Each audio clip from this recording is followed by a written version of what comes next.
Right, guys, welcome back to episode 4 of Project Generation. Now, two things I'm going to be talking about first thing before I actually get started on episode 4.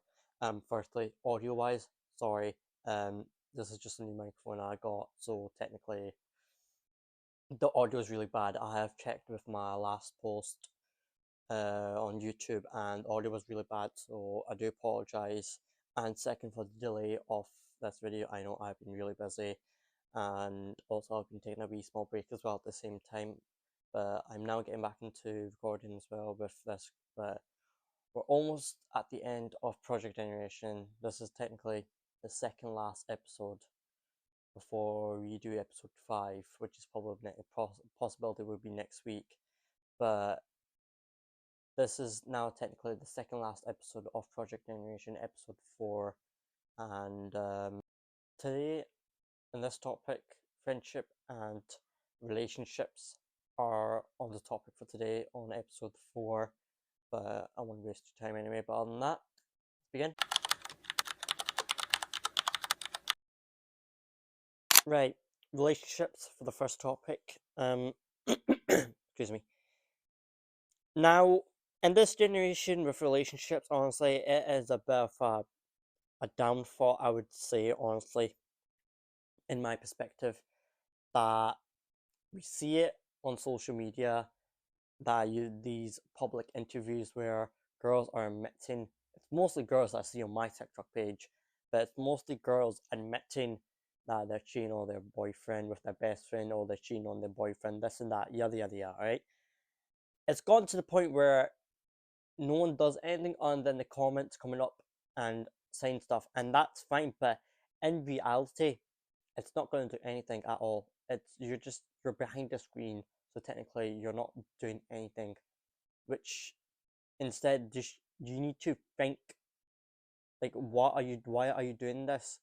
But apparently, in this generation, people love to have fun and mess about with their lives, and that's fine. That's your choice as well. At the same time, however, there are consequences that it could lead up to serious relationships being broken into pieces and possibilities of suicidal, and it's happened mainly in the US, as I would say, honestly. But there are some people where it's happened and then they move on, but it's gone to the point where people are admitting it and they're proud to admit it, and these are the people that are going out clubbing on a weekend, and that it blows my mind to the fact that people are going to these, they're being, when I want to say that person comes up to them and does a public interview and they're actually admitting it, that, oh yeah, I'm cheating on my boyfriend, this and that. It's gone to the point where it's gone too far, and at the end of the day, we're all human, we are all human, but in some cases, some people don't actually really care if you're cheating on the boyfriend. And it's mainly on the boyfriend. I don't see as much of the boyfriend side saying a lot. It's mainly the girls that are saying it on the public interviews, that I'm cheating on my boyfriend with this and that. But it's now gone to the point where no one does anything, and that's fine, honestly, because that's if someone does interfere, that's technically interfering with someone else's life. But at the same time, they're doing it. It's wrong for them to do that as well. But for this generation, and for people to doing this, it's out of line as well at the same time. And I mean, like, people do have feelings, and that's fine, but it's gone to the point where it goes too far. But you don't know how that person could feel. You don't know how the boyfriend could feel. But the girlfriend, the girls don't actually care, and that's the main thing.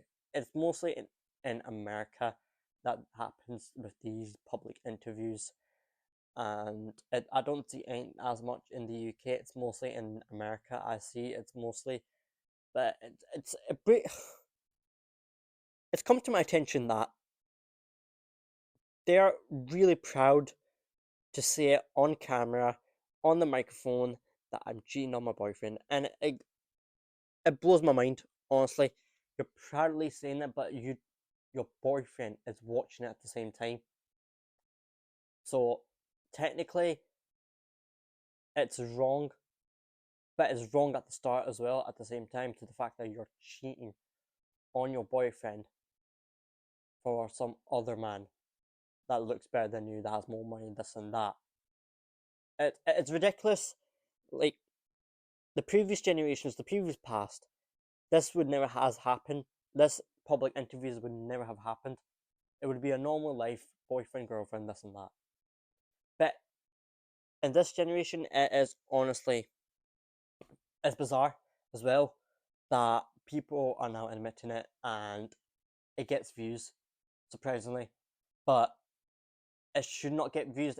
And I don't say get a backlash. Don't put stupid comments on it. I mean, it's wrong to do it and admit it on public. That as if you're achieving something when you're actually not. You're actually achieving fuck all.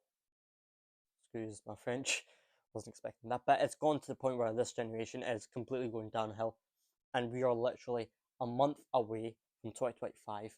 And if we have this type of relationships that are going to go through, that's happened this year for 2025, it's gone to the point that we can't stop it, we can't change it. And I mean, we can, because it's their lives. If they want to mess up with it, that's fine. But in my perspective, this has to stop with the public interviews, because that's what's caused it for people, mainly girls in America, to admit that, oh, I'm cheating on my boyfriend. That's where it's gone out of the line, and it's mainly because these public interviews are doing this. As you've seen, that one person, I'm not going to say it because it's just, it's this generation, honestly, the person who said, I'm not going to say it, it's ridiculous, and apparently now she's not famous for saying those two words. Those two words, and she's not famous. How? And then when you have other people admitting it, that goes famous. So I don't get. I'm assuming that it's a trendy thing now, or I don't know, but it's ridiculous in this generation, and I'm hoping for the next generation, honestly, for everything to change for 2025. But if there's not even a single change within the next couple of months of 2025, I've honestly given up in that generation for 2025. Just, I'm hoping that everything goes well for 2025 with every single thing, from relationships, friendships, every single thing, trust, technology. I mean, we can't do that, honestly. That is just, that's out of, or I want to say out of order, that's out of line for us. We can't do anything. But with everything else, it needs to be changed. It has to change. Even if it's in the second week of January, or the halfway of January of 2025, it has to change. If I don't see a change within a couple of months' time of 2025, I am calling it quits of this generation. I am done, honestly. But we'll see what happens in 2025, if people do want to make a change or not. Now, this one is kind of a main one, I'd say, honestly. Friendships. Now, friendships, I mean, like, group of friends that are able to trust you. It's the main thing that you need, is like a group of friends that will be there with you by your side no matter what. But when I say friendships, I mean that one person. And I don't mean, yeah, you can have that one person as a friend, and that's fine. But if you know them for so long, then you can know that you've got a true friend. But if you become friends with someone for 4 weeks, you can't just say that, oh, he's a good friend, because at the end of the day, you can never know. That person could be backstabbing you. That person could be invading your personal space. That guy could say anything about you with other people. Anything you'll do, it will be against your name. So, for example, or what you've done in the past, this and that. You can never know. But if you have that true friend that you've known since primary school or high school, and you've known for so long, then yes, obviously that's what you call a trustworthy friend. But friendship wise, having a group of friends, I think I've had this discussion before in my last episode, if I'm correct. But having a group of friends that you've known from the past, and let's say like high school, like I said before, that's what you call a trustworthy friendship. Because at the end of the day, they'll be with you by your side no matter what. If it's your ups and downs, if you're having issues or you want to talk to someone, they would be there. They will be available to talk to you, and you'll be able to freely talk to them. But in this generation, if you make friends and that you've known for 4 months, well, not sorry, 4 months, 4 weeks, and you're in a group of friends and you met things, and you can never know, they might be backstabbing you and they might backlash you, this and that. And it's gone to the point where it's not as much, because I don't see it as much anymore, which is good. But if I've seen it on my social media page, and it's happened a couple of times, but it's not as much now, which is a really good thing, because friendship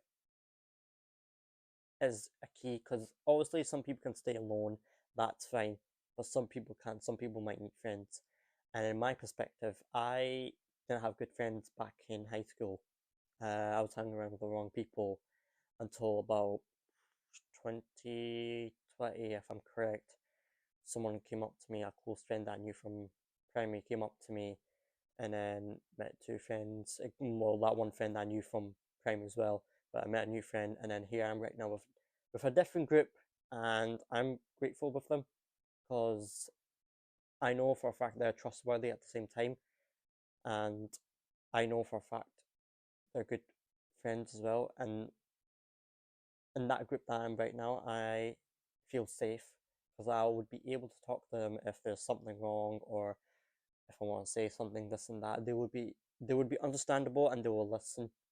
But the good thing is that I don't see as much anymore in this generation, which is really good, and I want to keep that up with friendships, having a good long-term friendship, instead of having a 4-week friendship, the next thing you know, you're getting backstabbed or this and that. That's that's that friendship we do not want in 2025. That negative friendship group, that friend group, that negative friend group, we do not want in 2025. Absolutely not. Because if that is brought up again in 2025, then that's when you know that that year would go, that 2025, that year would go downhill. And we do not want that. And that's the one main thing that we don't want, is a downhill of a 2025. Like, as we've heard on the news and everything going on right now with the war in Ukraine, this and that, and the tensions rising, we do not want something like that either, that is supposed to go downhill. But then again, if the person still wants to stay in that friendship group that you've known for the last 4 weeks, that's fine. But just to remember that you can never know, you can never trust anyone if they're gonna backlash you. They might be talking behind your back, or they might have another group that you're not added on, but they're mainly talking about you, they're backlashing you, talking behind your back, this and that. So, in my advice, just be careful who you're going to be hanging around with. But if you have a long-term friendship, you have a long-term friend group, like for me, for example, I've had them for a couple of years. I know for a fact they are true friends. That's the main thing. But then again, person's choice if they want to stay or they want to leave. But at the end of the day, it's life, and I get that. But sometimes you will have to move on if you can't find a trustworthy friendship. If you can't find a good friend group, you will have to move on at some point. But it's the case where if you can't move on, then that's where you know you've got a problem. You still want to stay with them, but you need to double check, triple check as well at the same time, to know that if you can trustworthy that person or that group before actually speaking something out or anything like that. That's the main thing. You need to be careful what you're about to speak. If it's something personal, keep it quiet. If it's something to do with anything in your life, keep it quiet. Or then if it's to do with social media, for example, football or anything like that, or PlayStation, if you're gaming and you're talking about what happened last night, that's totally fine. But if it's come to your personal life or anything like that, just keep the mouth shut at all times and do not tell them, unless you know they're trustworthy, so then they can keep that secret. and they won't tell anyone. But in that case, sometimes it doesn't actually happen. Some people actually tell other people this person said this and that, and it spreads about. So then again, the person's choice. If they want to stay, stay. If they don't want to, they don't want to. But for the last time, just keep your mouth shut at all times, unless you know that you can trust that one person. But we'll see what happens in 2025 and see how the year goes by as well at the same time. But other than that, episode 4 complete. I think this is a quick one. I do apologise as well at the same time for this video, well, this episode to be really quick. But it's just been a long week as well. So, but just remember, keep it to yourself, stay safe out there, and stay safe out there, and just keep it to yourself. But on that, episode 4 complete. See you guys in episode 5. Other than that, episode 4 complete, and I shall see you guys in the final episode, episode 5.